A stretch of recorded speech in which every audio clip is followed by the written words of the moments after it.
They thought he was bluffing. Just another African leader with fiery words destined to fade into yesterday's headlines. That's what they believed about President Ibrahim Traoré of Burkina Faso until last Thursday at exactly 7:10 in the morning. By nightfall, the shockwaves could be felt far beyond the dusty streets of Ouagadougou, reaching deep into the foreign ministries of Paris, Tel Aviv, and Washington. It began without warning, no press leaks, no whispered rumors. Only the low rumble of military trucks rolling into a quiet district on the city's eastern edge. In less than 2 hours, 7 separate targets were surrounded. Offices were stripped of encrypted devices, servers, and files. Each bore the facade of legitimate business telecommunications firms, tech consultancies. But to Traoré's administration, they were something far more dangerous, the nerve centers of a covert Israeli-backed surveillance network embedded across West Africa. At noon, the president stood before the press. No raised voice, no clenched fists. Just a single deliberate sentence. Africa is not your blind spot anymore. It wasn't a speech. It was a line in the sand. And the world knew it. This wasn't about political theater. It was about reclaiming what had been quietly taken, the sovereignty, the dignity, the right to decide a nation's future without foreign hands on the wheel. Traoré didn't just act for Burkina Faso. He struck a chord that echoed across the continent. But here's the question that matters now. Is this the dawn of Africa's new era, where nations speak and act with one voice? Or is it a lone act of rebellion destined to be crushed by the same powers it defied? If you believe the awakening has begun, stay with us. Because what happened in that single day is already rewriting the rules of Africa's story, and the next chapter has only just begun. Please share if you feel you are one of the first to stand behind President Ibrahim Traoré. Subscribe if you believe that the truth is more important than the headlines. It started in the shadows of early morning when most of Ouagadougou was still waking to the sound of roosters and the distant hum of motorbikes. At exactly 7 a.m., the calm was broken not by gunfire, but by the measured arrival of armored trucks and uniformed officers. They moved with the precision of a clockwork mechanism, blocking every street leading to a nondescript office building in the city's eastern district. From the outside, the building looked ordinary. No signs of activity, no flags, no overt markings. But inside it held a different reality, rows of servers humming quietly, encrypted phones stacked neatly in drawers, and file boxes packed with records that no one outside a tight inner circle was supposed to see. On the wall, a small corporate plaque bore the name of a telecommunications firm registered as a neutral service provider. To most people, it was just another tech company. But to the administration of President Ibrahim Traoré, it was the first domino in a chain of covert operations stretching across West Africa. This company, investigators had determined, was a shell, a front for an Israeli-backed intelligence network designed to harvest vast amounts of data call records, internet traffic, even encrypted communications between government ministries. For years, it had operated quietly under the guise of development partnerships and infrastructure support, winning contracts that allowed it to bury surveillance equipment deep within Burkina Faso's critical systems. But that Thursday morning, the game changed. Within minutes of entering, officers began confiscating hard drives, disabling servers, and sealing evidence in numbered containers. There was no shouting, no chaos, only methodical work. Outside, onlookers gathered behind police cordons trying to piece together what they were seeing. By 8 a.m., similar scenes were unfolding in 6 other locations across the capital. These targets included IT consultancies, logistics offices, and even a nonprofit research center, all linked through discrete corporate filings and shared funding sources to Israeli defense and surveillance contractors. Every site was hit simultaneously, leaving no chance for evidence to be moved or destroyed. At 9:00 a.m., reports began filtering through local radio. A coordinated national operation was underway. Eyewitnesses described military trucks carrying away boxes of electronic soldiers standing guard at building entrances and teams of plainclothes officers loading confiscated equipment into unmarked vans. The message was clear: these facilities would not be allowed to resume operations. Behind the scenes, ministries had already received sealed orders the night before. At exactly 12:00 p.m., the public would learn the full scope. Until then, absolute silence was maintained. When the noon hour came, President Traoré appeared at the presidential press room. The air was electric with expectation. Standing at the podium, he did not deliver a lengthy address. Instead, he offered just 7 words: Africa is not your blind spot anymore. No explanation, no list of grievances, but everyone in the room understood. The statement was both a declaration and a warning. Burkina Faso was no longer playing the quiet game of compliance. What followed was swift and uncompromising. Within hours of the raids, all existing contracts between the government and Israeli defense or intelligence-linked companies were annulled. This included drone technology programs, cybersecurity software agreements, and intelligence-sharing frameworks that had been quietly embedded over more than a decade. Ministries were instructed to terminate access points, revoke foreign security clearances, and freeze payments. Simultaneously, non-governmental organizations suspected of serving as covers for foreign intelligence activities were ordered to shut down operations and vacate their offices. Some were given just 24 hours to leave. Staff were escorted by security forces, their offices sealed, and all assets placed under government custody.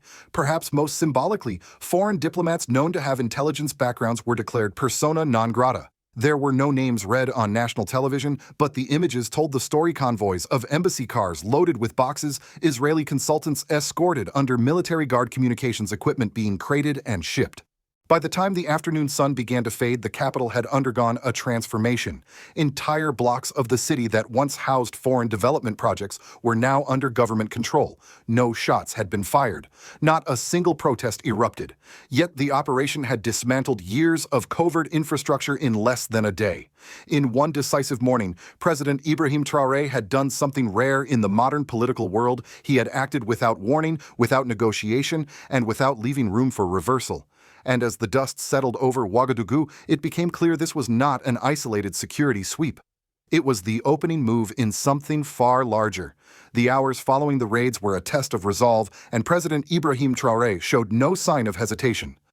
By late afternoon, the operation shifted from seizing assets to rewriting the rules of engagement for Burkina Faso's national security. The first public order signed after the noon press statement was unequivocal. All defense surveillance and intelligence-related contracts with Israeli companies were canceled effective immediately. No exceptions, no grace periods. This decision wiped out more than a decade of cooperation that had quietly tied Burkina Faso's defense systems, communications, and even portions of its cybersecurity infrastructure to foreign suppliers. Drone fleets used for border surveillance were grounded. Cybersecurity software previously managed under technical assistance agreements was disconnected from national networks. Data-sharing pipelines that fed information to regional and international partners were cut off. For a nation often dependent on external technology, this was a leap into uncharted territory. Then came the purge of organizations, a second wave of action that targeted the soft underbelly of foreign influence. Non-governmental organizations, especially those with ambiguous funding or opaque mandates, were reviewed under emergency security protocols. Within hours, several were ordered to shut their doors and vacate their offices. Staff were escorted out by plainclothes security officers. There was no shouting, no clashes, just the visible end of an era where foreign development groups operated with little scrutiny. And then the most symbolic strike of all, foreign diplomats, whose primary work, according to Burkina Faso's intelligence services, involved covert operations, were declared persona non grata. Their names never appeared in official statements, but the visuals spoke volumes. Embassy vehicles packed with personal effects, armored convoys leaving under escort, and communications gear loaded into sealed crates became the images flooding local news broadcasts. By nightfall, the capital was buzzing. Crowds began gathering outside the presidential compound not to protest, but to celebrate. Students held homemade banners reading, "Africa is not for sale, no more shadows, and we are not your resource." Women ululated in the streets, children waved flags, and elderly men who had seen decades of political change nodded quietly, recognizing something they had rarely witnessed: a decisive act taken not under foreign instruction, but in direct defiance of it. The next 72 hours proved the action's real reach. In Mali, government officials announced the suspension of all Israeli military technology imports pending a national security review. Guinea followed by freezing its joint cyber initiatives with foreign contractors suspected of embedding surveillance tools. Niger went further, launching an investigation into its foreign-backed infrastructure projects, many tied to the same entities exposed in Ouagadougou. 3 nations, 3 days, the beginning of what regional media would soon call the West African Firewall. In Tel Aviv, panic replaced confidence. Prime Minister Benjamin Netanyahu convened an emergency national security briefing. Leaked transcripts later published by Israeli outlets captured the alarm in the room. One senior advisor reportedly warned, "This isn't about Burkina Faso anymore. He's building a wall against us." And they were right. This was no mere retaliation. It was the foundation of something broader, a doctrine soon dubbed the Troy Doctrine by African news platforms. It outlined a clear, uncompromising method for rejecting covert foreign influence: move decisively, speak minimally, act collectively. In Paris, the silence was telling. France, long accustomed to defending its African allies in public, issued no statement, made no diplomatic overtures. In Washington, the State Department opted for its most neutral script, urging restraint and dialogue, a phrase that neither condemned nor endorsed the move. But behind closed doors, analysts understood the stakes. For decades, the West's security architecture in Africa relied on a simple assumption: nations would remain segmented, compliant, and predictable. Traoré's actions demolished that assumption in less than 24 hours. His defiance did not just remove one link in the chain, it risked triggering a regional realignment. By the end of the third day, 6 West African states were reportedly in quiet talks to create a shared blacklist of foreign corporations engaged in data mining, political manipulation, or covert surveillance. At the top of that list, Israeli-linked firms. This was no longer just a national security operation. It was the spark of a continental firewall, and for those watching in Tel Aviv, Paris, and Washington, the realization was setting in. Burkina Faso's stand might not be an isolated rebellion. It could be a blueprint. What unfolded in the days after the operation was not the chaos many foreign observers had predicted.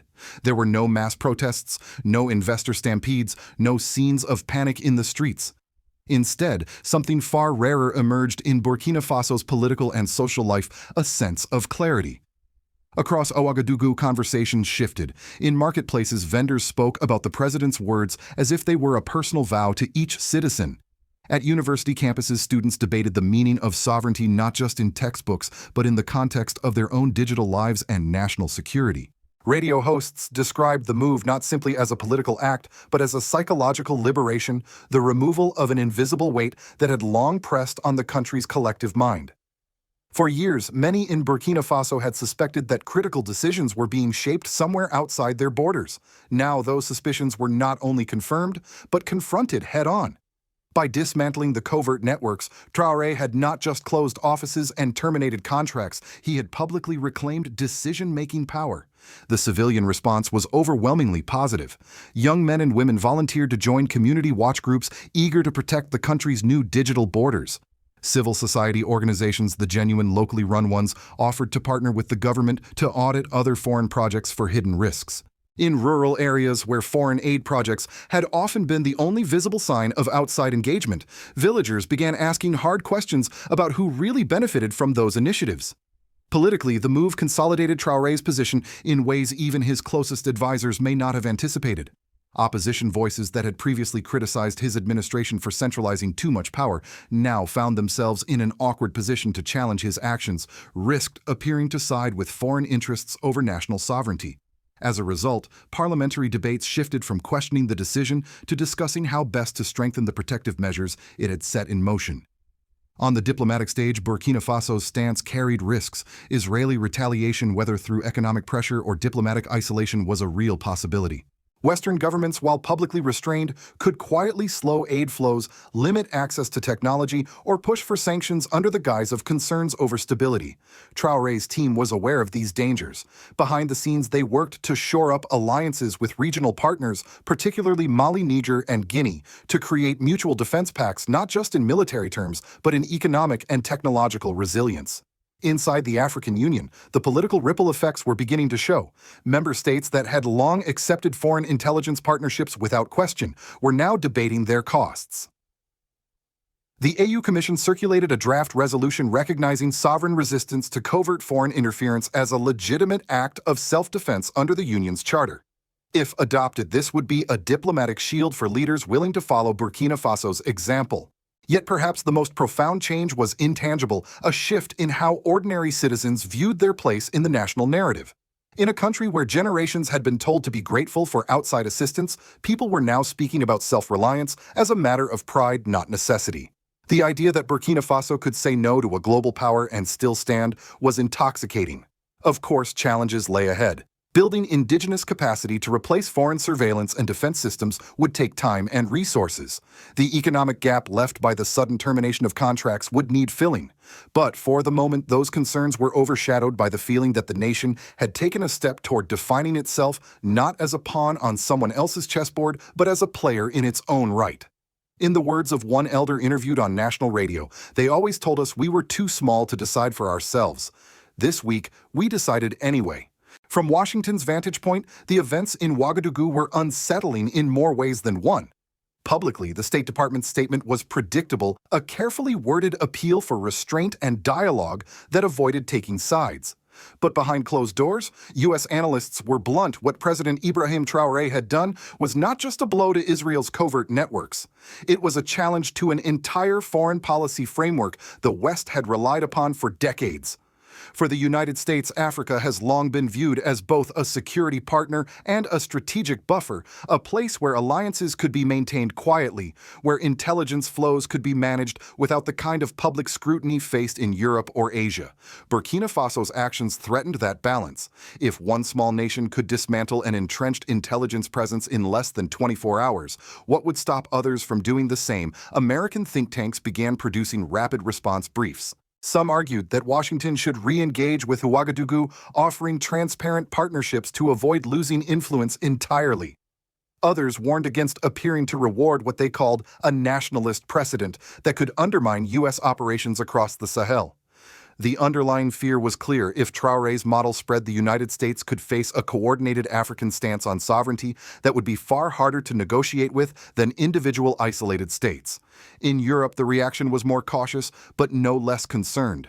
France's silence spoke volumes, acknowledging the move risked confirming Traoré's accusations of overreach, while condemning it could provoke further backlash against French presence in West Africa. The European Union convened a closed-door session to discuss foreign access risks in the Sahel, yet emerged without a unified public statement. Brussels knew the dilemma: ignore the precedent and risk losing ground, or confront it and risk accelerating the trend. In Tel Aviv, the crisis was immediate. Israeli media carried leaks from national security meetings, revealing a deep sense of urgency. One intelligence official reportedly warned, if 2 more countries adopt his model, our operational grid in West Africa collapses. The prospect of a Troy Doctrine, a coordinated African firewall against covert foreign influence, was no longer hypothetical. It was in motion. Globally, reactions split along familiar lines. Leaders in parts of Asia and Latin America, themselves wary of foreign interference, privately praised Traoré's decisiveness. Within African diaspora communities in the United States and Europe, the move was celebrated as a rare, unflinching defense of African autonomy. Social media platforms saw an uptick in hashtags like Dawn Africa for Africans and Nai Troy Doctrine. For Americans paying attention, the episode posed uncomfortable questions. Should the U.S. continue old patterns of quiet control and selective engagement, or adapt to a world where African states set their own security terms? Was it wiser to treat Traoré as a partner or as a warning sign of shifting global alliances? What was clear is that Burkina Faso had forced a conversation the West was not ready to have. And whether viewed as a bold assertion of sovereignty or a destabilizing gamble, the world was now watching not only what Traoré had done, but what he would do next. What happened in Burkina Faso was more than a high-stakes security sweep. It was a redefinition of the possible, a reminder that sovereignty is not something given, but something claimed.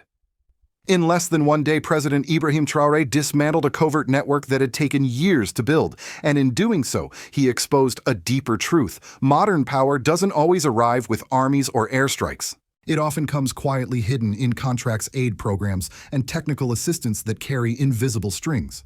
The question now is not whether the world has noticed it has. The question is how it will respond. History tells us that when smaller nations break the rules set by greater powers, the pushback can be swift and unforgiving. Sanctions, diplomatic isolation, and covert destabilization are tools the West has used before, and they could be used again. If the Troy Doctrine gains traction, it will not just challenge one country's alignment, it will challenge the entire system of influence that has shaped Africa's political reality for generations. Inside Burkina Faso, the next chapter will be just as critical as the last. Removing foreign networks is only the first step. Building strong, independent institutions that can resist future infiltration will be the real test. Technology training and transparency must be developed from within, or the vacuum will invite new actors, perhaps from other global powers, to step in. Sovereignty is not a single act. It is an ongoing discipline. For the rest of Africa, the stakes are no less profound. Will other nations follow Traoré's lead, creating a continental firewall against covert manipulation? Or will they watch from a distance, wary of the costs that come with defiance? In regional capitals from Dakar to Addis Ababa, leaders are quietly calculating the risks and the opportunities of a more united, self-determined Africa. And for those watching from the United States, Europe, or anywhere beyond Africa's shores, this is a moment to reflect. Do we support a world where nations choose their own security partners free from backroom pressure, or do we cling to an old order built on unequal partnerships and unspoken expectations? President Ibrahim Traoré did not ask permission to act. He did not wait for consensus. He drew a line, and in doing so, invited others to decide which side of that line they stand on. If you believe that this is more than just a headline, that it is the opening act of a new African era, then your voice matters. Please share if you feel that you are one of the first to know about and support President Ibrahim Traoré. Subscribe if you believe that the truth is more important than the headlines. And tell us, do you think the Troy Doctrine is Africa's best path forward, or just the start of a larger fight?